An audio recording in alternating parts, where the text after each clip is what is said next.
नमस्कार, मी Gautam Kamble. GK. News मराठीमध्ये आपलं सर्वांचं स्वागत. तुम्ही पाहत आहात महाराष्ट्राच्या कुशीतलं जी.के. न्यूज मराठी.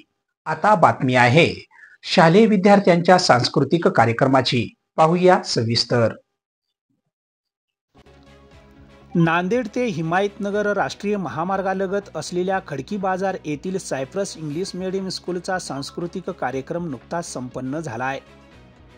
या कार्यक्रमाच्या उद्घाटन सोहळ्याप्रसंगी उपस्थित मान्यवरांच्या हस्ते प्रथम समाजसुधारक महात्मा ज्योतिबा फुले व क्रांतीज्योती सावित्रीबाई फुले यांच्या प्रतिमेस पुष्पहार व दीप प्रज्वलित करून या कार्यक्रमाला सुरुवात करण्यात आली आहे.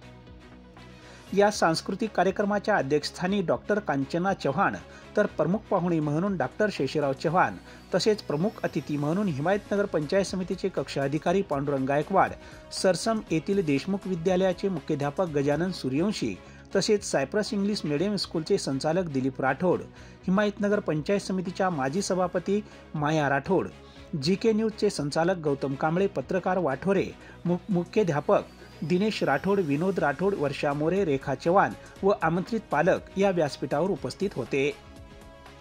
या कार्यक्रमाप्रसंगी सायपर इंग्लिश मीडियम स्कूलचे संचालक दिलीप राठोड हे प्रास्ताविक सादरीकरण करताना म्हणाले की विद्यार्थ्यांच्या कलागुणाला वाव मिळावा हा आमचा उद्देश आहे आणि आम्ही व्यावसायिक म्हणून शाळा चालवत नाही तर या शाळेतून विद्यार्थी घडावेत हा आमचा उद्देश आहे.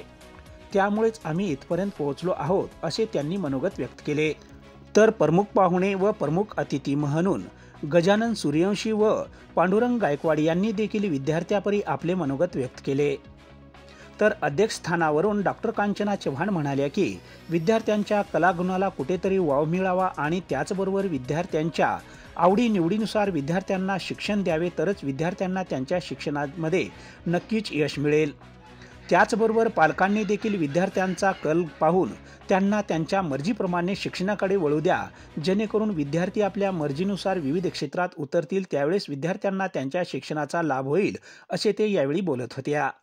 इतर काही सुप्त गुण लपलेले असतात ते तुम्हाला दाखवण्याची संधी या व्यासपीठातर्फे तुम्हाला भेटत असते. प्रत्येक मुलाच्या अंगामध्ये काही ना काहीतरी शिक्षणाव्यतिरिक्त एक एखादी कला असते, पण ते सादर करण्यासाठी तुम्हाला दरवेळी शाळेमध्ये ज्या वेगवेगळ्या प्रकारच्या ऍक्टिव्हिटी घेतात आणि ते तुम्हाला त्या शाळेमधून तुम्हाला इथपर्यंत पोहोचण्यासाठी जे स्टेज भेटतं आणि त्या स्टेजचा उपयोग तुम्हाला तुमच्या आयुष्यामध्ये भरपूर प्रमाणामध्ये होत असतो. जर मुलगा अभ्यासामध्ये जर खूप हुशार असेल पण त्याला जर त्याच्या अंगामध्ये जर तुमच्या शरीरामध्ये काय गुण आहे ते दाखवण्यासाठी तुमच्यामध्ये जर कौशल्य नसेल तर त्या ठिकाणी तुम्ही जरी कितीही हुशार असलात आणि जर ते तुम्हाला लोकांपर्यंत जर मांडता आलं नाही तर तुमच्या शिक्षणाचा काहीही उपयोग होत नाही. तुमच्या अंगामध्ये जे काही कला गुण आहेत ते लोकांपर्यंत तुम्हाला पोहोचवता आले पाहिजे. त्यासाठी ही शाळेने व्यासपीठ तयार करून दिलेलं आहे. या छोट्या छोट्या बालकुमार जे चिमुरले इथे आलेले आहेत त्यांना इथे स्टेजवर जी संधी भेटलेली आहे त्या संधीचा उपयोग ते लहानपणापासून त्यांना इथे जर यायची सवय लागली तर पुढे त्यांच्या आयुष्यामध्ये त्यांना स्टेजवर येण्यासाठी ते घाबरणार नाही, व्यासपीठावर येण्यासाठी घाबरणार नाही. जर तुम्ही शिक्षण घेतलं पण तुम्हाला जर तुमची कॅपॅसिटी किंवा तुमच्यामध्ये काय आहे ते जर तुम्हाला दाखवता आलं नाही तर त्याचा उपयोग होणार नाही.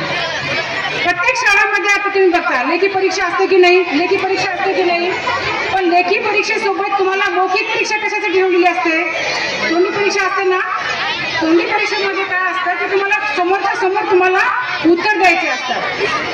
तसंच आपण शिक्षणासोबत तुम्हाला एखाद्याला ऑफिसर व्हायचं असेल तर तुम्हाला लेखी परीक्षा असतात आणि सोबत तुम्हाला इंटरव्ह्यू म्हणतात जे की तुमची एखादा एक समोर कमिटी बसली असती त्या ठिकाणी तुम्हाला प्रेझेंट करायचं असतं, सांगायचं असतं, तिच्या समोरासमोर तुम्हाला बोलायचं असतं. ती बोलायची डेअरिंग कुठून येते तर या व्यासपीठावर येते. पालक वर्गांनी आपल्या पाल्याकडे सर्वांगीण विकासासाठी लक्ष दिलं पाहिजे. त्याच्या अभ्यासासोबत त्याला वेळ देऊन त्याच्यासोबत जे तुमच्या क्रीडाविषयी म्हणा, स्पोर्ट्स विषयी म्हणा किंवा त्याच्यामध्ये जे काही अंगी गुण आहेत, एक गायन आहे, तबला आहे किंवा क्रिकेट आहे किंवा बाकी जे सगळ्या जे त्यांच्या अंगातले गुण आहेत त्याचा पण उपयोग केला पाहिजे. तुमच्या शाळेच्या माध्यमातून तुम्हाला शाळेमध्ये वेगवेगळ्या प्रकारच्या परीक्षा होतात, जसं की तुम्ही शैक्षणिक क्षेत्रामध्ये तुम्हाला वेगवेगळ्या क्रिकेट स्पर्धा आहे, तुमची कबड्डी स्पर्धा आहे. या छोट्या माध्यमातून तुम्ही जिल्हा लेवलला कॉम्पीट करता, जिल्हा लेवलमधून तुम्ही स्टेट लेवलला जाता का, की तुमचे जे शाळेमध्ये तुम्हाला जे सर्वांगीण विकास तुमचा होत असतो आणि हे मूलभूत पाया असतो. तुम्हाला चांगलं घडवण्यासाठी एक चांगल्या प्रकारचं शाळा हे माध्यम असतं. जर तुमचं मस्तक जर व्यवस्थित ठेवायचं असेल किंवा पौष्टिक बनायचं असेल तर तुम्हाला काय केलं पाहिजे, तुमच्या मस्तिष्काला वाढ देण्यासाठी तुम्हाला वाचन केलं पाहिजे. वाचन हे तुमचे असं हत्यार आहे की ते जर तुम्ही केलं तर तुम्ही कुठेही मागे जाणार नाही किंवा मागे राहणार नाही. या पालक वर्गांनी विद्यार्थ्याकडे शाळेसोबत वेगळ्या प्रकारचे त्यांना प्रोत्साहन दिलं पाहिजे आणि त्यांच्यासोबत वेळ दिला पाहिजे. त्यांना वेगळ्या प्रकारचा चांगला व्यक्ती घडवला पाहिजे. चांगला जर व्यक्ती घडला तर तो एक तुमच्या घराचा पण पुढे जाईल किंवा समाज पण पुढे नेईल आणि देशाला पण पुढे जाईल. आज सगळ्यांना एक चांगला व्यक्ती होणं आवश्यक आहे. आपण पाहतो ठिकठिकाणी आज मुलं वेगळ्या मार्गाला लागलेली आहेत. का बरं लागले आहेत? कारण आज एक मोबाईल पण माध्यम आलेला आहे. पण ते मोबाईल माध्यमामधून तुम्हाला काय घ्यायचं आणि काय टाकायचं हे तुम्ही बघितलं पाहिजे आणि पॅरेंट्स वर्गाने पण मुलांकडे लक्ष दिलं पाहिजे की हे काय करतो. हे जोपर्यंत तुम्ही घरचे लोक बघणार नाही तोपर्यंत तुमच्या मुलाचा विकास होणार नाही आणि तुम्ही मुलांना चांगलं घडवण्यासाठी परिश्रम तर घेतच आहेत.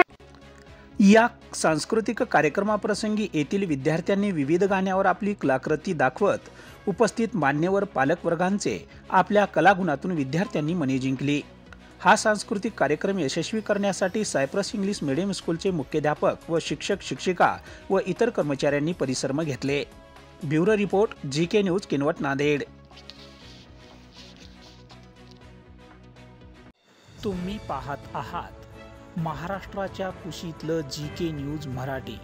सात जनतेची, भूमी महाराष्ट्राची.